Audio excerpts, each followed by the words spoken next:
Welcome to Searching the Sacred. I'm Jason Steffenhagen. I'm Steph Spencer. And I'm Lisa Adams. We are hosting conversations about Scripture for the curious, doubters, and hope seekers. We're inviting people to ask different questions. Questions asked by those who have been wounded and hurt. Questions asked by those who have deconstructed and are looking for a reconstruction. We're creating space for love, kindness, justice, and curiosity. We will wrestle, we will question, we will dance, we will dream, we will wonder, we will be frustrated, and we will hope. We aren't searching for singular answers or solutions. We are searching the sacred. Well, hello everyone, and welcome back to Searching the Sacred. We're glad that you are joining us, maybe for the first time, and maybe you are a longtime listener. And if you are, welcome back. We're glad to be with you, Lisa, Steph, and Jason, as always. We are launching into a new season. This is season 12. Is it season 12 already? I think it's season 12. Could be. You know what? I'll correct it next time if it isn't. So, season 12. Hey, this is episode 1. We are going to do a series that we are calling The Assignment Hasn't Changed. And the reason why we're doing it this way is that we're living in an era where it feels like there's a lot of controversy and a lot has been upended. What does it mean to be Christian? What does it mean to be a Christian interacting with Christian nationalism? What does it mean to follow a Bible where it feels like it's being used against people in a lot of ways? And what we're trying to navigate is the complexity of how Scripture has been used to prioritize one group over another, how it's been weaponized against people, and to try to dive in and say, you know what, the assignment hasn't actually changed. Maybe we just need to get back into it and explore what the assignment actually is. And so, with that in mind, we're going to be going first to the words of Jesus from the Sermon on the Mount, because if you're going to start anywhere, the Sermon on the Mount is a pretty decent place to start, and that will naturally lead us into some of the Hebrew Scriptures. So, Lisa, take it away from chapter 5 of the book of Matthew. I'm going to read verses 13 to 20. This is out of the Jewish Annotated New Testament, which is an NRSV translation. You are the salt of the earth. But if salt has lost its taste, how can its saltiness be restored? It is no longer good for anything, but is thrown out and trampled underfoot. You are the light of the world. A city built on a hill cannot be hid. No one, after lighting a lamp, puts it under the bushel basket, but on the lampstand, and it gives light to all in the house. In the same way, let your light shine before others, so that they may see your good works and give glory to your Father in heaven. Do not think that I have come to abolish the law or the prophets. I have come not to abolish, but to fulfill. For truly I tell you, until heaven and earth pass away, not one letter, not one stroke of a letter, will be passed from the law until all is accomplished.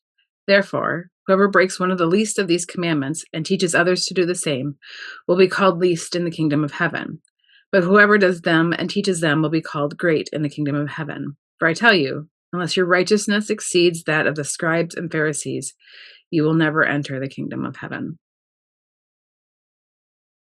Okay, there's a lot there to unpack. I feel like we should just get out of the way singing This Little Light of Mine. That's probably going through the listeners' heads if they have that context. And anyone want to sing it? No, not today. No, at 9 o'clock in the morning, I don't want to sing ever. So you're a second service kind of guy? Yes. Unless it's a hymn, those are easy to sing. That's like, they're like meant to be like easily sung. But man, if you're going to do praise and worship or something with like, I just have the like, maybe it's because I used to be a children's pastor. So I'm like, hide it under a bushel. No. Like, you got to get the kids to shout, no. Yeah. I'm going to let it shine. Okay. There you go. All right. Yeah. Go. You're the, yes, might get copyright infringement now, but good work. I don't think that song is copyrighted anymore. Probably not. But that does lead us into like, there's always a challenge in looking at verses that are well known. But that'll be a lot of what we're doing in this series, I think, is re-looking at them and saying, how are they still true? How can we expand how we see them? Maybe some of the things aren't as well known as others.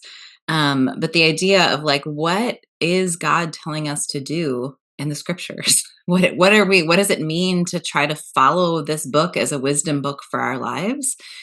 And like, what is it what is ours to do, as the question goes? What is ours to do, no matter the time period, whether it's 2020 or 2025 or 1900 or 1945? Like, what are we supposed to do if we are following this book? So I'm curious what rose up as Lisa was reading, besides the song. For me, it was the song. For me, it was two things. It was the song. It was also how rarely I've heard these put together, even though they are together. Like, I feel like I hear sermons on the Sermon on the Mount, but it's just on the Beatitudes. Or I hear sermons on the light of the world, but how neither of those go into Jesus talking about being the fulfillment. And how important it feels to tie those things together. So that's something that rose up for me. Curious about you guys. I think for me, hearing it read like that, where it was the salt, the light, the fulfillment of the law and the prophets, and kind of like the least in the kingdom of heaven, greatest in the kingdom of heaven, righteousness of the Pharisees, all of that in succession, like you're talking about. I feel like I've always unpacked these, like you mentioned, like the Beatitudes are a separate thing, and then the salt is a separate thing, and the light is a separate thing. And then, like, people write dissertations, like literal dissertations on like 2 of these verses. People, what people? Don't look at me. I didn't write a dissertation on this one. I wrote a dissertation on Romans chapter 12. Oh, I thought you did Sermon on the Mount. Okay. No. But thank you. Yes. In my second dissertation, maybe I'll tackle the Sermon on the Mount. Good Lord. No, but I feel like people like unpack these so deeply, and then to think that, like, whether this is like someone's compilation of what Jesus said in various different talks, or different instances, or if he like literally did this Sermon on the Mount like one time through, and maybe he did it like a stump speech, like a politician, where he went from place to place giving the Sermon on the Mount. Like, maybe this is his thing that people are starting to catch wind of. And so, but like for him to just go, you're the salt of the earth, you're the light of the world, I'm the fulfillment, like the least is this, the greatest is this, it's like, wow, that's a lot for anyone to hear all at once. Like, what was actually meant to be like, to like sink in?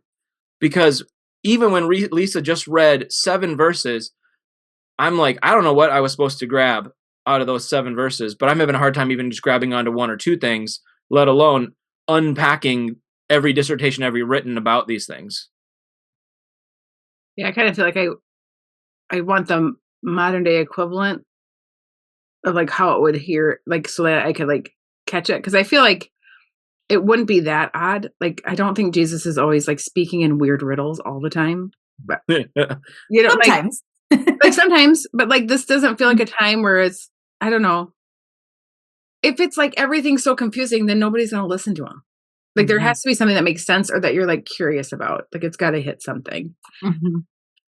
I think if I'm thinking about now, I don't know why this feels new. It feels like it shouldn't feel new, but it feels a little bit new of like thinking about, like, I just was like, wait, heaven and earth has to pass away before like the law change, like before the law is accomplished. Like, there's something in it where I was like, oh, that feels different. It feels like, and now I'm like wondering about, I don't know, a lot of things. It feels a little different this time. And like somehow it's been taught to me that like Jesus did all of it, so that like, but like this seems to indicate something different, because I don't feel like heaven and earth passed away. So like now, like, I don't know, like somehow in my head it was always like, well, Jesus did that all, because when Jesus died, it all did that. But I'm like, but that's actually not the thing. Anyway. Yeah, like the verse 18, until heaven and earth pass away, not one letter, not one stroke of a letter will pass from the law until all is accomplished. So there's maybe a question there of, how you interpret that depends on what you think has been accomplished and how much was accomplished. And was it accomplished, all of it through Jesus, or is there something still being accomplished that we Yeah, I mean, then this is where we're be getting part into of? the dissertation-ness of the whole thing, right? I mean, like, Yeah. because that whole heaven and earth pass away language could be seen as like Jesus tapping into apocalyptic, you know, language. And, we can either say apocalyptic language is about like purely the end times, like so many ridiculous Christian authors write about, like with Revelation, or we could actually take it in its context and say apocalyptic language is just a way of writing or speaking that is saying something's about to end and then something new is going to be birthed. And so what Jesus could be saying there is like, hey, and nothing's going to go away until heaven and earth pass away, until there's an apocalyptic moment in human history. This is going to be really important. And then that's going to get fulfilled and we're going to move on. Mhm. And like, you could say that the cross and resurrection is that apocalyptic type moment. And so that's where maybe you could say Jesus is the fulfillment of things. And he was saying it's going to happen because now human history is just different from then. So, I mean, there could be some of that in there, but I think, again, that's where like the whole dissertation brain comes in. Mhm. Well, I think that's a part of why it connects to us being told to be the salt and the light, because the light, it says, let your light shine before others so they may see your good works. So the good works gets connected into what Jesus is saying next. And so I do think there's a way he's talking about, like, you need to follow my example and be the fulfillment of these things. That's how you're a light. And what does it look like to be the light? So I want to backtrack and think about salt and light first, because I think one of the reasons it feels so almost disjointed to us is because salt and light hold such a different place in our world than they held in the ancient world. Because we just take things for granted differently than they would have. Yeah. And so I'm thinking about like let's just unpack it. And what is it? What would be the importance of salt in the ancient world? Like, I do feel like this is probably where people have heard sermons. We've heard sermons. People know this, but I think it's worth pausing on, because we can still expand it. We can still think about, like, what would salt have been to the ancient world? Well, it preserves, and like there's healing properties we know, like it hydrates. Yeah, like all the electrolyte things that are like Yeah. such an industry right now. Salt is important for the absorption of liquid in your body, for the preservation of food, for the flavoring of food. Yeah, I mean, our first thought was like the flavoring and then the preservation, right? Mhm. And probably in the first century, the preservation was more important than the flavoring, Mhm. because they didn't have the same modern technology that we have with freezers and refrigerators and things like that. So keeping food around would have been really important, especially if you're eating meat. Um, Mhm. so salt becomes really important in that way. What I also think, as you're naming that, I think about the essentialness, but also the like dailiness of it. So, like, I think when we think about food preservation, we just we store a lot of food. And we both have the housing space to store a lot of food. We have the refrigeration abilities to store a lot of food. We also have access to stores. Yeah. And that all of that would have been different in the ancient world, where you would use salt to preserve your food. But when you're preserving your food, you don't have enough for 6 months. You probably have enough for the next week. Or Yeah. maybe you slaughter a lamb and you're trying to like keep it for a month and trying to salt it enough where it does stay, because you only get meat once in a while and you don't want to waste any of it. Like, I think there's something about that also, where you'd be working with salt regularly. You'd be looking for salt regularly, because you'd need to be doing that preservation work on a regular basis, because you just can't hoard it the way you can hoard it now. Mhm. Well, and also salt is like the secondary thing. It's important because there's something more important, right? So salt isn't the main thing. Salt is the thing that preserves the main thing. Like, Mm. because you're not like, if you ran out of meat, you're not going to be like, well, thank God we still have salt.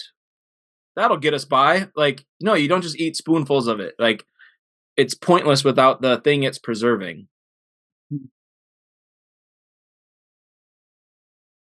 So then what might it mean to be salt?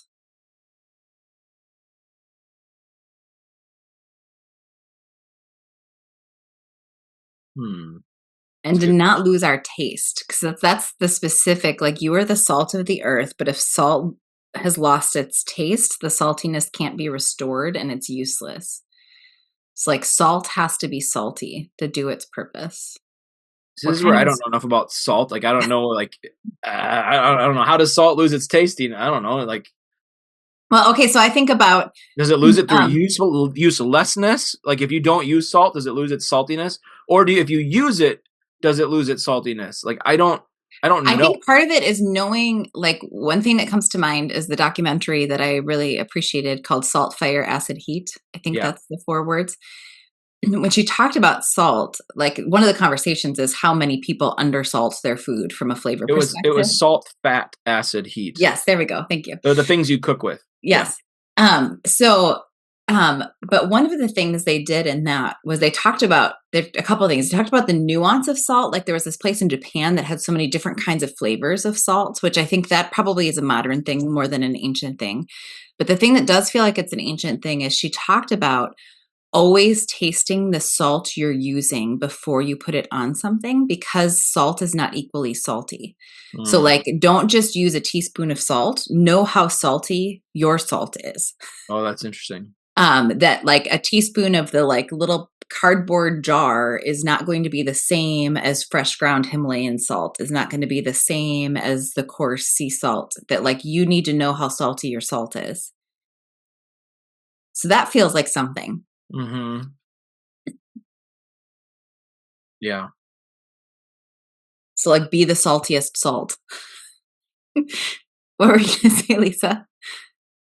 Well, I did a quick Google search of, like, how does salt lose its saltiness, because I was like, I'm sure somebody has, like, researched this and thought about it and talked about it. And really, what it talks about is, like, it has to have a chemical change. Like, there has to be something introduced to it that changes the chemical. Like, it has to have a chemical interaction. So, like, it can lose its saltiness in water if there's, like, more water than salt, or things like that, or it just gets another chemical or impurities. It can be kind of a stale, which I was like, what? I mean, it kind of makes sense that, like, if you, like, that's, and you can't, like, you can't undo that. And I think there are some changes that we encounter in our lives that you can't undo. Like, it alters a lot of things. And so I'm curious if what things feel like if you altered them, you can't.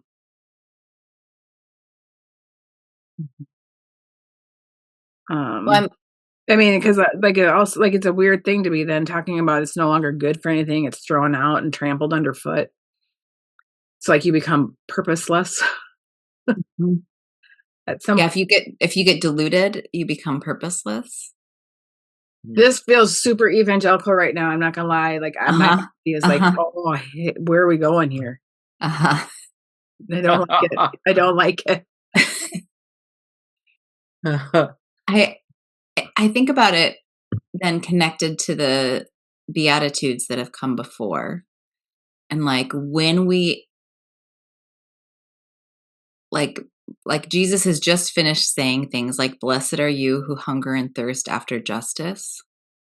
I'm using the word justice because the word in Greek is dikaiosune, which every time it's used in Plato's Republic is translated justice, and the New Testament insists on translating it as righteousness. That's a side note, but an important note. So, like, Jesus has said that we're blessed when we hunger and thirst after righteousness, and now is saying, like, stay salty.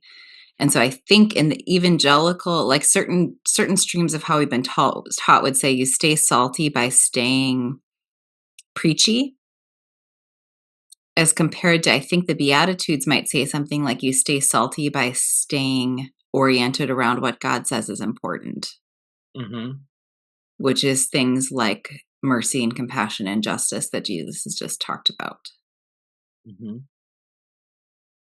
Yeah, I mean, I feel it's like, for me, the narrative was like, stay you stay salty by like just believing what your pastor has taught you and following those rules. And they have told me what the rules are. This is how you don't really get to question why they came up with that, but like just trust that they did some work. And that is what that Bible passage means. And so that means you got to do this. And yeah, like it has a lot of like obey the rules that the church has set forward. It's always based like, oh, it's from the Bible. But as I continue to learn and study, I'm like, that is not that. No, it's from your brain. Well, right. Well, so God, Jesus also said, blessed are the peacemakers, just a couple verses before, right? So like, I think about the way our peacemaking how do we respond? I'm going to connect this to saltiness. Hopefully I can do it succinctly, but we are currently in a world that is not at peace. And so what I think about is getting diluted by stopping trying to be a peacemaker in a world that needs us to stay peacemakers. Because we get tired, and so we don't want to do it anymore. And that feels like what's getting diluted then is when we respond to the chaos by giving up, by stopping trying, that like there's something there where we've lost what we're called to by just going along with the flow of what everybody else is doing. Or we start using the same tactics that we see used against people. We use those same tactics to fight back when those tactics are actually the problem. Like creating more division, like meanly, and like is fighting fire with fire, and that's probably not going to be peacemaking. The last beatitude was like, blessed are you when you're persecuted because of me. Like when you follow Christ or whatever, like if you get persecuted, like, you're blessed. And so there's something about like doing things differently that's going to be disruptive. And yeah, like stay latched onto that, stay connected to it. Because I keep thinking of like the difference between like salt and water and then salt on a piece of meat. And I think like, man, when I eat steak without salt, I notice the difference, because when I eat steak that's been seasoned well, I'm like, oh, everything pops and everything tastes amazing. Like it just makes that thing go to the next level. But if I drink a water with salt in it, it just tastes like crap. And it's like, and so like, how do I latch on to the healthy, peacemaking, justice-oriented, willing to do things differently and not give in to these inclinations to fight fire with fire, so that the flavor of what I'm up to really comes forward? Well, I think it's the challenge of like the risk. And if you're honest, like the risk of trying to be a peacemaker is that you could be killed. Yeah. Because if you're going to try to be peaceful with somebody that could harm you, you could be hurt. Yep. And so like there's like this interest, like I just have a tension in my brain. And like, I think I'm just paying attention to even like our cultural climate right now of, it kind of like, there's a lot of risk for folks to dissent or to say something different. And, being aware that like any of these things cost us something. And I think we want to live in a world where nothing costs us anything, where we can stay comfortable. Like we can just have the right amount of salt. Thank you. And like, I will just stay by my salt and I'll make sure my salt's okay. I don't know. Like there's something in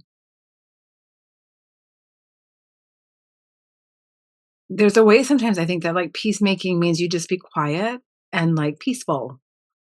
Which And the salt, then I think the salt adds to that so beautifully, because the salt, if it's doing its job, it's there, you taste it. Be people where your presence makes a difference, where you're seen.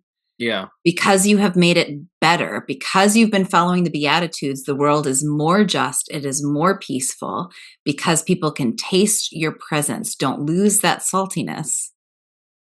Yeah. Which it also clarified, like the persecuted thing here is another like overly baggaged thing for me, at least, where like this is not talking about, you're not persecuted if someone doesn't say Merry Christmas to you at Starbucks, right? Like that's not persecution. The way Lisa just said it is persecution. I am risking something by trying to be a peacemaker in a conflictual, violent circumstance.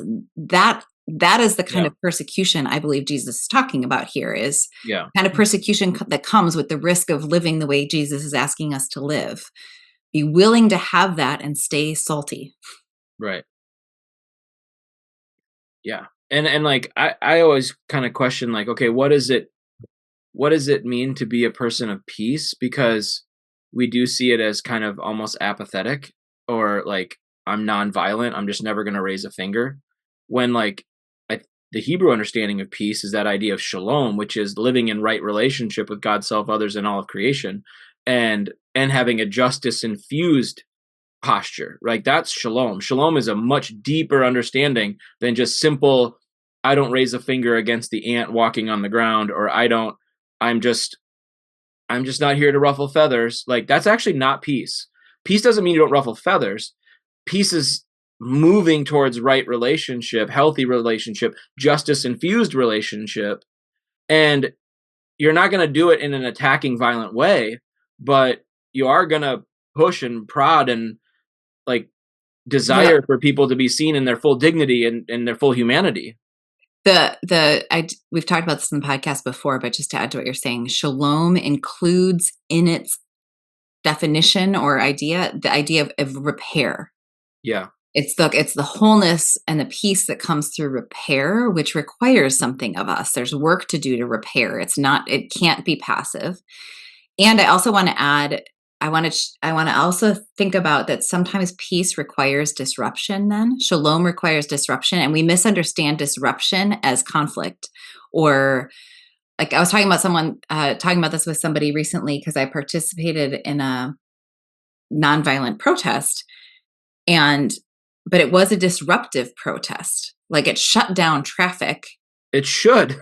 That's what a protest should do. It should disrupt something. Right. But but in our society, that has gotten seen as like, it's negative if it's disruptive, but it only is a protest if it disrupts something. Like you only can, and I think in the sort of like under the I would say like whitewashing of Martin Luther King Jr.'s life is like this whole focus on how he was a nonviolent protester, but that he actually was a disruptive protester, 100%. Which meant sometimes violence was done to him and his followers. And so it wasn't not violent or not disruptive. It became violent because it was disruptive. He just wasn't the source of the violence. And so like there's a way that's staying salty. Yeah. I'm going to risk some things. I'm going to flavor some things. I'm going to make my presence known to push for something that is needed, that preserves goodness in the world. Right.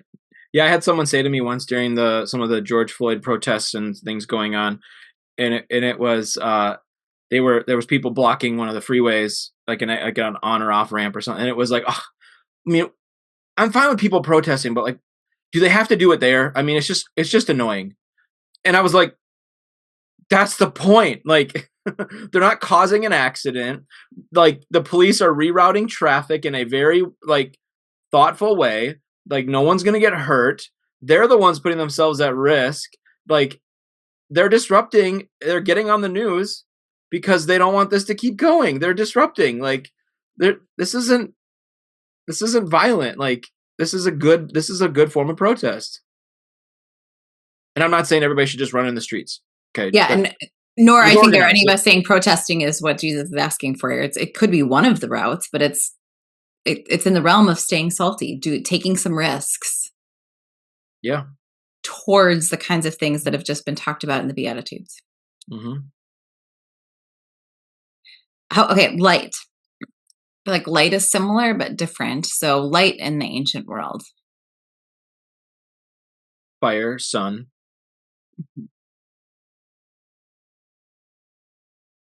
Yeah, I was thinking about this when Lisa was reading it, is like, light is only fire in the ancient world. Like there is, like without electricity, you are only going to have light by having something be on fire, whether it's a lamp or a candle.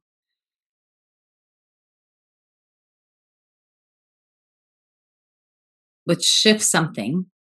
But I also think, again, it's this thing that like you just wouldn't take for granted in the same way, because you couldn't, like we can have light all the time. I couldn't sleep, but like I've had trouble sleeping at like 3 a.m. recently, probably for loads of reasons. And I can like scroll my phone. There's light available to me no matter what time of day I want light. But think about it. Okay, you wake up at 3 a.m. and you have to use the restroom. What do you need in order to get there? Likely, you're going to need a light. Otherwise, you're going to bump into a few walls or trip over a dog, or you're going to trip over a pair of shoes, or you're going to end up, like you're going to need light to make it from one end of the house to the other in order to effectively navigate, that space in the dark. So light illumines not itself. It's not self-illuminating. It illuminates everything else so that you can clearly move about in the dark. Without light, you can't navigate dark spaces. But I also think like this is saying like if it's us as light, then we don't exist for ourselves, we exist for others. Yes. Like our purpose is not in like knowing your purpose is light. Like a lot of this stuff feels like it's about purpose. What's your purpose? And doing it. Like salt is supposed to be salty. Do that. Well, yeah, I mean, this is very like identity-driven language. You are the salt of the earth. You are the light of the world. Like that purpose is very identity-driven.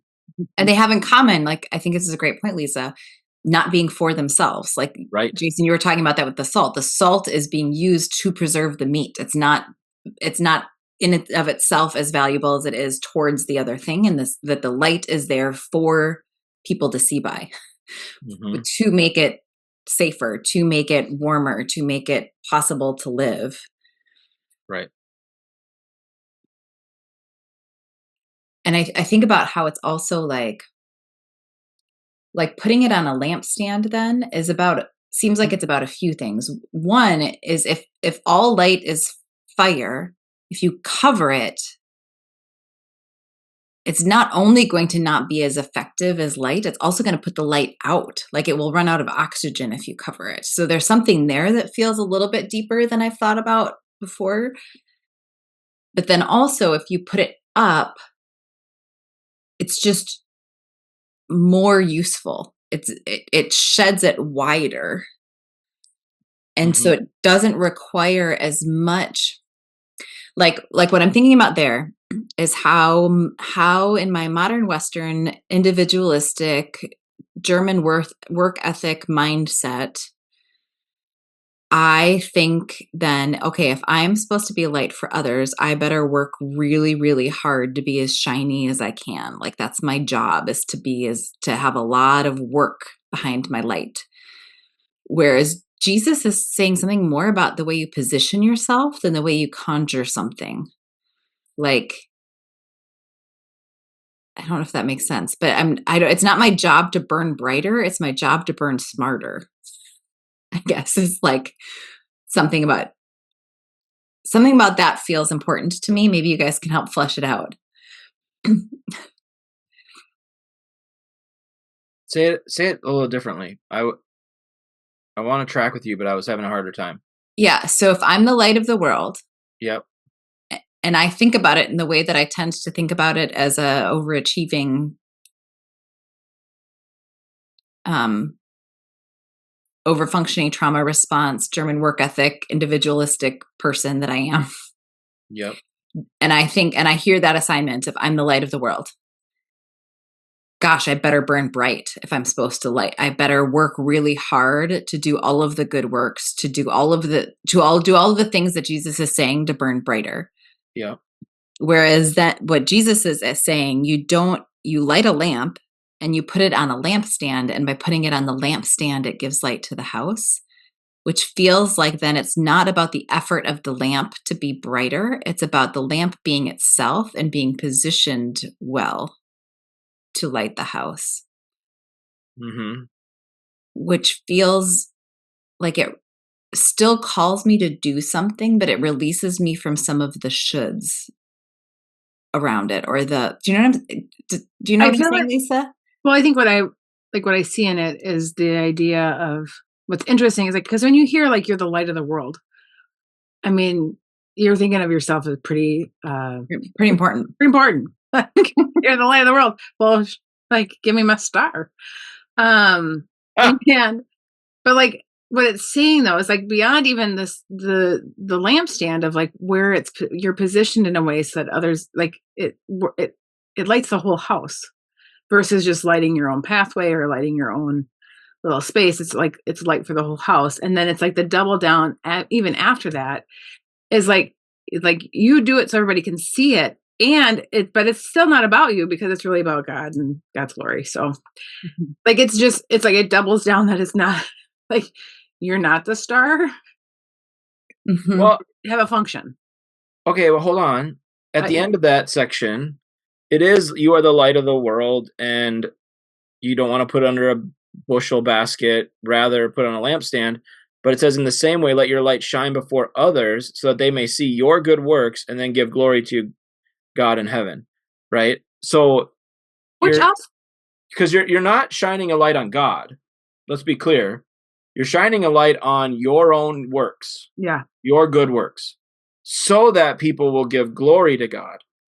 So Because you're so great. That because feels God is so great. I think it depends on how we understand good works. Like, well, I also feel like this is a weird one because I feel like you're not supposed to tell people about Well, you know no, what? but here I think about then someone like, let's make it human. This is a big character in history, and so we can shrink it to our daily life, but let's start with a big character. Mother Teresa really was, when you hear about her telling her story, she felt like she was being herself. She was doing what God was asking her to do. Like she felt like she couldn't not go to Calcutta and do her work. In doing her work, she was shining a light for the house of Calcutta. And in shining a light for that house, people are inspired by her. There is a glory to her and a glory to God in it when people talk about her. Like people can feel that it was about something more than herself because she couldn't have just done it on her own. And so there is something about stories like that where you're like, oh, and then what I think about is like, if people who professed faith in Christ actually had been doing this light of the world assignment since Christ was here, Christians would have a very different reputation in the world, and it probably would then feel like something beyond human. Like it would naturally, you'd go, whoa, what is in the water that they are all drinking? Because they all are making the world brighter. Where the praise of God then is about the fact that it's like seen in multiple people, or seen, like you can just see that it's beyond the person. And I think we just haven't done that. So then the giving, because we haven't done it right, I don't know what other language to use. It feels weird to give the glory to God because it's so individualistic. Then it feels like we're not supposed to take credit for it. Whereas if it weren't individualistic, you would naturally give credit to something beyond the individual. well, and do we know that we've been interpreting this like it is individual, but we don't know if the yous here are individual yous or if they're plural yous, right? Like you could be Yeah. y'all. Y'all are the light of the world, and y'all are like salt. I mean, so it very well could be, you know, put y'all's light on a lampstand and let it shine before others so that they can see y'all's good works. Yeah, it's plural. Yeah. So this is a communal thing. This is like meant to be done in community. It's never meant to be done individually. It's like an interconnected thing. Well, I mean, and I feel like you see this in like when you see people in mass doing things that you don't agree with, you are likely to wonder about the thing beyond the people. and that the same can be applied for the good. But I feel like this is like, I don't know, because I feel like when I think about like a Mother Teresa, I think the point was not to go, holy shit, we witnessed a Mother Teresa in our lifetime. It was like, why aren't there more Mother Teresas? Yes. Yes. And if that's like, and that's this, we like, it is our, I don't know if it's like we don't want to be I don't want to be Mother Teresa. I'll be right. Like, I don't want to go live in a space where I am not sleeping in a bed, and I don't get to take hot showers when I want, and I don't get to make the meals that I want to make and spend time with my friends. Like, if I'm honest, like that is not my soul mission. I don't want it to be my okay, soul mission. but I think there's a difference between like, okay, so you're in your other line of time and work, you are a chaplain in a prison, but you're not like a solo prison chaplain. You're a part of a nonprofit, right? Where there's multiple chaplains, there's multiple efforts about helping. So like you could say like Lisa is a light doing good work, or you could say this nonprofit, y'all are a light in this place doing good work.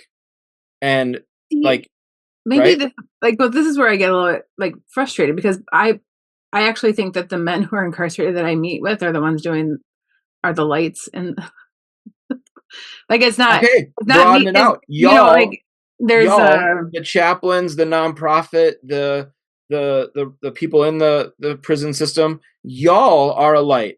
Like the whole thing moving towards forgiveness and justice and more, healthier shalom-esque community is a light, right? Okay, so yeah, broaden that out, right? Who you're doing community with. Like let that is a light. I mean, because you're right. It's bigger than just Lisa does this really cool ministry. We should all be Lisas. This is what community should really look like. But like, is it like problematic if because like there's a part of me that's like, I don't give glory to God for that. Or I don't go, well, that's God. God did that. And in fact, like I almost repel against like giving God credit for things where I'm like, no, you're doing the work. Mm-hmm. Do you know what I'm saying? Like I have no, but here's the thing. You're not here. supposed to be the one that has to point to God. When people see what you're doing, they give glory to God. So like, because for me, when I see the work that you're doing, I'm like, I don't even know. I don't know if it's Christian based. I don't know if it's like, bringing together multiple faith traditions as part of this nonprofit. But when I see that type of community thing happening in the prison and the work that you're doing, I go, that is some Jesus looking justice, showing up for those on the margins, showing up for the least of these. I'm going to glorify God because of it. Thank God I don't know Lisa if it's, exists. huh? Like the idea, like thank God that Lisa exists, being the Exactly. response of other people. Now, and I think what helps is to not think of that as a zero sum, because that doesn't have to mean we take it as binary. Because I'm thanking God that Lisa exists, then I'm not thanking Lisa. When in actuality, the story of scripture is both. It's co-creating. Mm-hmm. So we thank God that Lisa exists doing this work, and we thank Lisa for doing the work, and we thank the people who are incarcerated who are being the light. We think everybody, there's enough glory to go around. Yeah. But there's some way that if we're doing this assignment well, communally, that there's naturally a thank God for thank God for those people, that people would say about our group, our tribe, our that they would see it as beyond a single person. They would see it as a movement of people bringing light. And I think what I was thinking about here, I was just looking at the Greek between Matthew 5:14 and John 3:16, and how one of the things that's telling about the direction that Christianity has taken is what we choose to make our linchpin verses that we quote. Because people love to quote, God so loved the world that he sent Jesus. all of that is about something somebody else did that we just have to receive, versus you are the light of the world. Like, you've got a job to do. And in both cases, it's cosmos. It's giant. And it's not just about like, it is about like God loves the cosmos, which is why God sent Jesus, but also why God is asking you to shine your light to the cosmos. Like, it's not, we should be quoting this one. Mm-hmm. This gives us an assignment that's a part of it. And yeah, we've got a job to do. It's not just meant to be a passive, receptive faith. It is meant to be an active, participatory, bringing repair to the world. Which I think goes then to our verses about fulfillment and this idea of Jesus coming to fulfill the law and the prophets. And also then where that goes in verse 19 is to not break the commandments. And in verse 20, your righteousness, again, dikaiosune, justice, should exceed the religious people if you want to enter the kingdom of heaven. Like, that we're being asked to do some stuff, just as Jesus is doing some stuff. So what does it mean to follow the commandments and to follow a person who fulfills the law and the prophets as a part of how we're being salty and as a part of how we're shining our light? Well, are we talking about the 10 commandments? Are we talking about what commandments are we talking about that might be breaking? Yeah. That's an important question, isn't it? We had our I'm thinking about the episode we did where we talked about the 10 commandments and how people like to say like, oh, the world would be better if we followed the 10 commandments. And people mean that as a you instead of an us. And selectively of, hey, don't steal, versus, hey, all of us should practice Sabbath, which really would disrupt capitalism. And so, yeah, like, how would the world be different if we all kept thinking of the 10 commandments as something to follow, and all of them, not just selectively? What about not coveting? Which is like, that's the thing, like, to even like, I would venture a guess that not everybody can name all 10. Well, and also, like, it's not specifically, this is, I think you asked the right question of like, is it just those commandments or is it something bigger? Because it's like, I've not come to abolish the law or the prophets, but to fulfill them. So like, it's not just a small little section of the scriptures. It's like, I've not come to abolish like any of these things. Which I think that's where we look for the arcs of things. And a conversation that's happening throughout the Gospels is this question about what are the greatest commandments. We'll talk about that in another episode, I think. But we tend to quote how Jesus talked about the greatest commandments, but other people knew them. Like the whole parable of the Good Samaritan is based on the fact that Jesus is Someone having else knew that conversation with a teacher of the law about what eternal life looks like. And the teacher of the law is the one who looked at Jesus and said, love the Lord your God with all your heart, soul, mind, and strength. Love your neighbor as yourself. Jesus didn't say that. The teacher knew that. Yeah. Somebody already knew that. So people already at this time had said, hey, the arc of the commandments really flow through those two things, loving God and loving others. And so I think whatever else other laws we're talking about would have to go into those, because that's a known source thing. I'm just curious, like, is the idea, like, is there some sort of thought that like, if Jesus was coming to abolish, like, if he's speaking it, there must be some thought around it that like we were just going to get rid of the 10 commandments? Like, at some point there are no laws to live under, like that. Like, what? I think it's an interesting piece of cognitive dissonance that's happened in modern Christianity. But do you want to say something first, Jason? Go ahead. Okay, so I'm thinking about the fact that I have heard pastors say you can just ignore the Old Testament. And even if they don't say that, it's sort of the unspoken thing that a lot of people believe that we encounter in a lot of our circles is, well, what relevance does the Old Testament have? Jesus came and changed everything. And there's some way of seeing the fulfillment is like everything's changed. You don't need the Old Testament anymore. And yet that same group of people often are doing things like being discriminatory against LGBTQIA folks, which are based on Old Testament. The verses people are quoting for that, by and large, are from Old Testament commandments. And the same group of people who says the Old Testament isn't relevant are often saying the 10 commandments are. And so there does tend to be this, like, when it suits me, I want to pull it forward, even though I'm saying it's not relevant. And so part of what we're looking for is to say, what does it mean to be thoughtful about what the Hebrew scriptures are saying and what Jesus is saying here, and not be selective. Mm-hmm. Yeah. What were you going to say, Jason? I don't know if it's related or different. Yeah, I think it's similar to what you're saying, that like this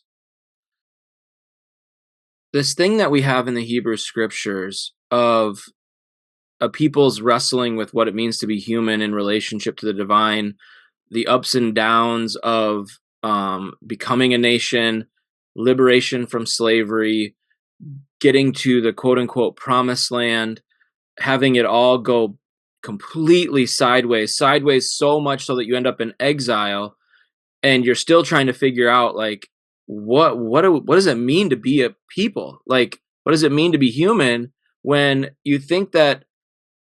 Because like if I just step back from it and take it out of the Bible, and I were just to try to like look at it from like a people group narrative standpoint, you start in slavery, you get to the place that you think is the most desired place imaginable, you become one of the richest, strongest, most dominant nations on the planet, and then you lose it all in less than 500 years.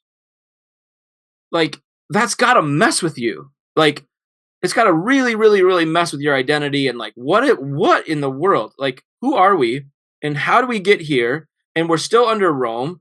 And Jesus comes along and says, we're not going to forget all that. We're not going to lose all of that, because in that text and in that story is the essence of being human, is the hope of something more happening. And we're not going to just wipe it all away because we're going to become Greek now, or we're going to become Roman now. We're not wiping away our ancestry. We're not wiping away this dynamic history. Honestly, we're not going to wipe away slavery and pretend like it was a benefit to slaves because we taught them something, which is what some politicians have said. Like, we're not going to wipe away our history of what we've done to the indigenous community because we're uncomfortable with words like equity and inclusion and diversity. Like, we can't wipe away that history, because if we do, then we lose our identity. We lose who we are as a humanity, as a people, and we become something very, very awful, like very awful. I want to highlight something you're saying and separate out two verses that Jesus has. So commandments has this energy of things like commands, but the law we often read as synonymous. But when Jesus says in 17, do not think I have come to abolish the law or the prophets, I have not come to abolish but fulfill, talking about the idea there would be the Torah and the prophets, and that would be a phrase that people would be familiar with, of really referring to the entirety of Hebrew scriptures. The Torah and the prophets, he's missing the word writings technically, but the Hebrew scriptures would be the Torah, the prophets, and the writings.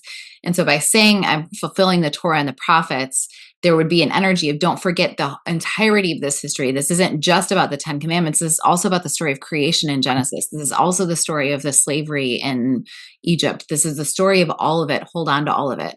Well, but I also think like this is probably a little bit of a pushback on before of like the idea that Jesus has like changed the whole thing. I do wonder if actually when it says like until heaven and earth pass away, the law is going to matter. Because it does. Because ultimately you have to remember that you were once enslaved in order to have compassion and understanding why you don't do that shit. Yes. Like which is why they went to exile. They forgot the story. It's part of the, like, it's the challenge. It's why it's not going to pass away till the whole thing passes away, folks. Like, you are in it because you have to be in it. Leviticus 19, where love your neighbor as yourself comes from, also says love the stranger as yourself. Mm-hmm. And the verse around that says love the stranger as yourself, for you were once strangers in Egypt. Like, that is the idea. Remember the whole of the story. That's why the laws are what they are. That's why you're being called to do things. Hold on to, you know what it was like to be this way. Do it that way. Remember where you came from and live with love and justice and mercy. The prophets, over and over again, when we're thinking about the Torah and the prophets, it's a different time period. So in holding on to both, we're holding on to, okay, the Torah, there's ways that some of the laws of Exodus and Leviticus get complicated to pull forward because they were written for a people group that was a nation state. The prophets are then written to a people group that are no longer a nation state. And so in pulling together both, Jesus is then pulling in, like, there are ways that you are still called to live. There are some things that have shifted because you're not a nation state, but the through line of the commands have not shifted.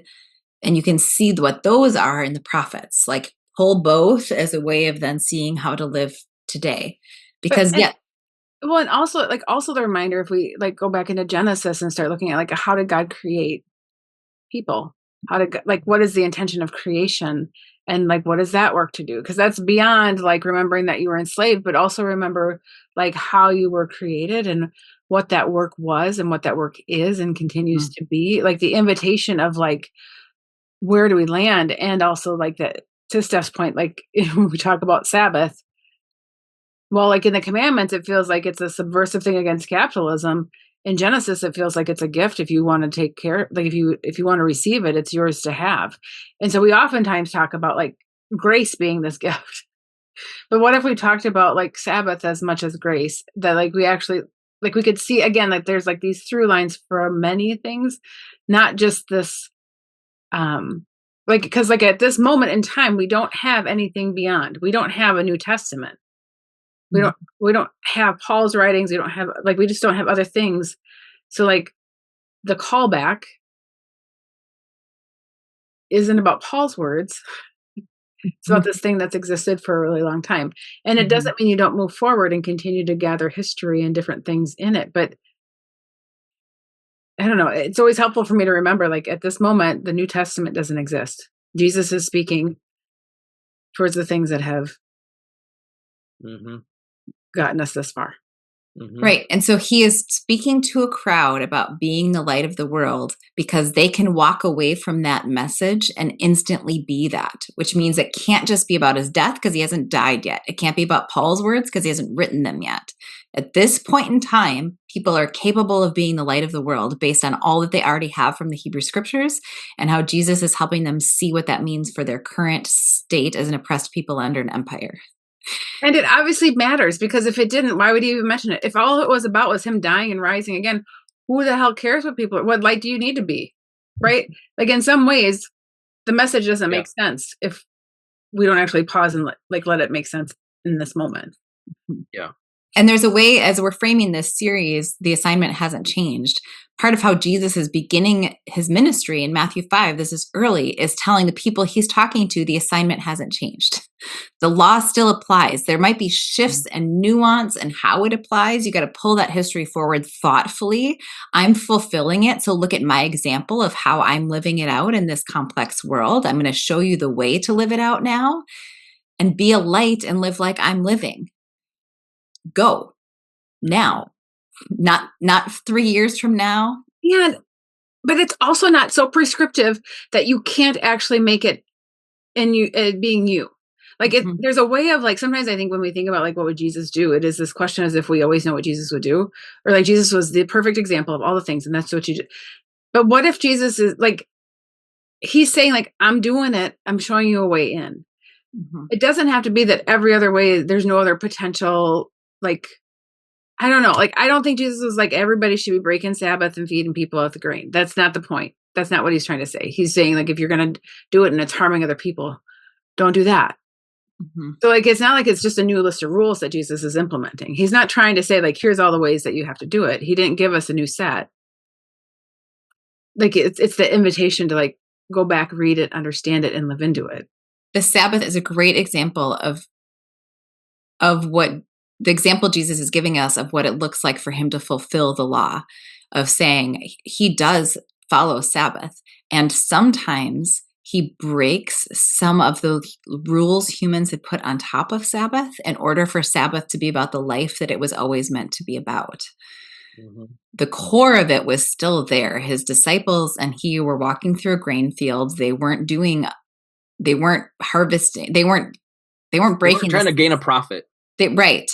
But there was a nuanced thing they were doing that could have been considered rule breaking, but it's fulfillment if you understand that the assignment has always been towards good, towards life, towards love, and that you have to put the other commands inside of that to understand how to follow them. Mm-hmm. Yeah. I mean, I would imagine, because I think of in Leviticus, there's like a lot of expectations and like cultural practices or like society, like don't eat this kind of thing and don't mix these kinds of fabrics and don't, whatever. Like there's a lot of, and like the verse says, like not a single, jot or tittle, I think is the words there, right? Like not a single thing will be disappear. So like all of Leviticus will be there, like should be there. Like including all the weird stuff and all the mixed fabrics and the eating of, bottom dwellers of the whatever it is, right? All of that's there. But he doesn't say like to your point, be so insanely, dedicated to this that you lose your actual humanity doing it. He says, don't abolish it, live into it. Okay, well, let's explore. Why would those laws have been in place? Why was that a cultural practice, literally 1,000 years ago? Like, let's ask that question and bring the value forward. Which requires some wrestling with how to bring it forward. Exactly. But it also feels like it's the thing of like, hey, don't lose your saltiness by introducing other crazy stuff and continue to be a light. Like, yes. Like the boundaries on both of it is like, don't go to either extreme. You gotta have some salt and you gotta be light. Right. So what you're doing in the world matters because other people see that. And that and he's going to introduce like updates. Like this is right before he starts getting into the rhythm of saying, you've heard it said, but I say to you, you've heard it said, but I say to you. And what he's tapping into with the you've heard it said, I say to you is he's like, hey, that law and those prophets were moving humanity towards shalom, moving humanity towards a more peaceful, more justice infused way of living. Like, let's not stop there. Let's not stop at an eye for an eye. Let's move into loving our enemy. Let's not stop at this way of being in the world. Let's keep that momentum going as we understand what it means to be human even more. Well, and I think that I love the example of the eye for the eye one, because when we put that in the time period of that law is being given as they're coming out of slavery, what would they have experienced in Egypt? And why would it be a law, an eye for an eye? Is because in an oppressive empire where you are a slave, if you kill a person with more power than you, they would harm your family more than an eye for an eye. The practice would be, I stole a loaf of bread from you. I cut off your arm. You're right. It is unfair punishment for the crime if you were a part as a way of exercising power. So we think of an eye for an eye as sounding so violent, but really it's coming from where they're coming from. It's equalizing things at that time period. Don't do unjust punishment based on the power you have as compared to the power the other person has. That's actually a revolutionary thought. Yeah. Have the punishment fit the crime, no matter the status of the criminal and no matter the status of the person who was harmed. The punishment is the same. That was the law at that time. Now Jesus is then saying, okay, now under Roman rule, what I am telling you is to expand that into, and I was like looking for what he actually said, like praying for those who persecute you kind of idea, like, turn the other cheek. okay, so why is that the assignment now? Well, turn the other cheek is like this thing of it is both like accepting something, but it is also still subversive, because there's a way that you would have to, there's like, I've heard some cool messages on this where like it would require the Roman soldier to slap you with their non-dominant hand in order, like it's still pointing out something about power. And so there's a wrestle, there's fulfilling something underneath that's really interesting that Jesus is going towards and saying, keep doing that work. Keep working for how it applies forward. Do exactly what Lisa was just saying. Don't lose your saltiness and don't lose the light. Like hold on to this place that wrestles for how to do it. Well, I mean, I kind of was thinking about light in terms of like, I don't know, like if you were embarrassed to shine, I think was kind of my idea around the bushel. But like, I think it's actually that way of like, if you were like trying to withhold your light, like that you have something that you don't want to share with other people, that you put the bushel up to just keep it into your own little space, which like the push on lampstand is that then it becomes something for the whole house instead of like a way of like just being for like my room and my space and the thing that I want it for. Like that feels more of like there's just a push to go outside of you don't get to choose who your light is for. Yeah. And when you start doing that, then you're actually like you're starting to lose your saltiness, and you're starting like you're like you move to this other. Because if you try to choose who your light is for, you put the fire out. Is what would happen then. If I try to restrict it with the bushel, I'm actually going to put out the flame. So it does have some of that idea of don't lose the saltiness, don't lose the light, and that means using it and bringing good. I think I don't know what kind of conclusion to come from this episode, because I feel like the conclusion is going to keep coming as we go through the series. Yeah.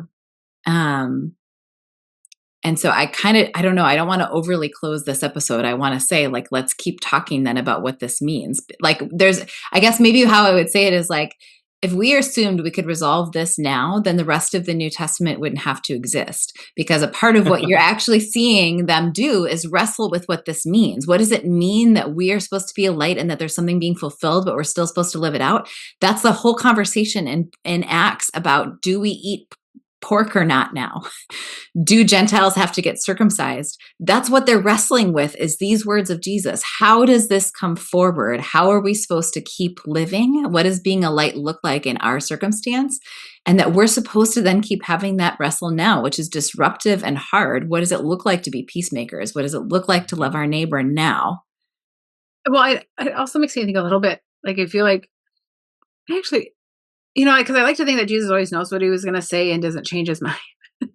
But I also wonder, like, because like this feels very hierarchy in like, if you, whatever, like you'll be the least in the kingdom of heaven. It like has this narrative that I'm like, it feels like later Jesus kind of flips the script on that though. And like the last will become first. And I kind of wonder if Jesus was like, oh, it got too hierarchy. I don't want that in like. Interesting. Like the idea that maybe Jesus actually can change Jesus's mind over the course of a gospel.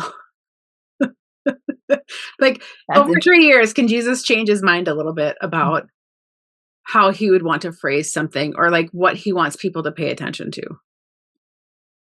Yeah, maybe, right? I mean, maybe. But when I read that, therefore anyone who sets aside one of the least of these commands, so it's almost like there's like one of the least of these commands. So like there's like commands that are more important than others, and teaches others accordingly, they will be least in the kingdom of heaven. It feels a little bit to me like, if you want to get selective with how you follow this expectation of being human, if you're going to get selective with it, you're probably not doing it right. Like that's not healthy. But if you're going to embrace the entirety of this story, you're going to embrace the entirety of this history and recognize that there is something truly dynamic going on, then that's what we are looking for.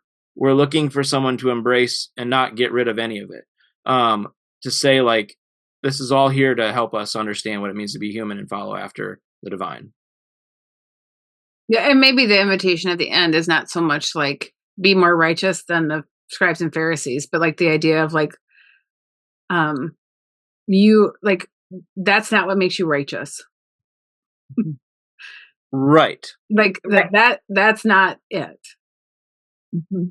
Right. I mean, that's where, like, Matthew 11:11, truly I tell you, among those born of women, no one has arisen greater than John the Baptist, yet the least in the kingdom of heaven is greater than he. There's an ongoing conversation about greatest and least, and how you can't, it's not, like, stop even thinking that way is what I feel like. Like, Jesus, it almost sounds like he contradicts himself, because he's trying to, like, have you stop aiming for that.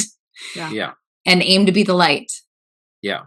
Because right after he gets done with, like, least in the kingdom of heaven and grace in the kingdom of heaven, he just moves right into, well, unless you're better than the Pharisees, you're not really even measuring up at all. So, yeah, he's really messing with, and that feels like a separate podcast, because that's like there's some deep stuff to go into with, like, what's really going on with all the religious talk at the end there. I think Jesus is spitballing a little bit.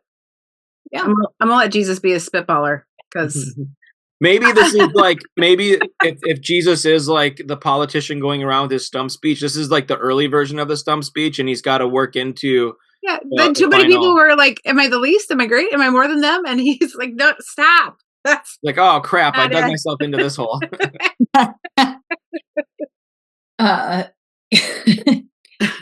I like Jesus was. What if Jesus was spitballing? Maybe is the question to close with. But maybe that gives us some permission to, like, I think one of the things that keeps us from being salt and light is we think we have to get it perfect from the beginning. Mm-hmm. And what if it's just move towards goodness and love and justice? Mm-hmm. Make mistakes, try again, shine the light, stay salty. I feel like we should rebrand the Jesus bracelets, and it wouldn't be what would Jesus do? What might Jesus do? Like, there might be a few options. Like the idea that there's one right way. Mm-hmm. That's a really brilliant, because, like, WMJD. What would Jesus do does not invite much of a wrestle. Yeah. It just invites an answer. Whereas what might Jesus do is like, hey, y'all need to sit around and think about this for a while. Yeah. Like, here we go. I think that's it. That's our closing question. What might Jesus do? Go do that. Okay, go do that. Good luck.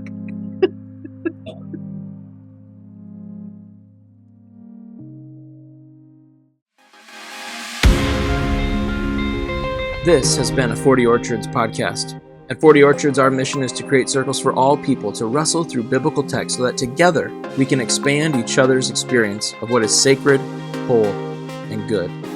We search through the lens of sacred possibility, assuming there is more to be discovered, questioned, and applied as we listen for how God is still speaking. You can learn more about 40 Orchards and sign up for a study by going to 40, that's 40orchards.org. Our opening music is by Les FM. Our closing music is by NCR Music Vibes. Additional music is by 3 Music. Any references to books or other sources can be found in the show notes of this episode. Thank you for searching the sacred.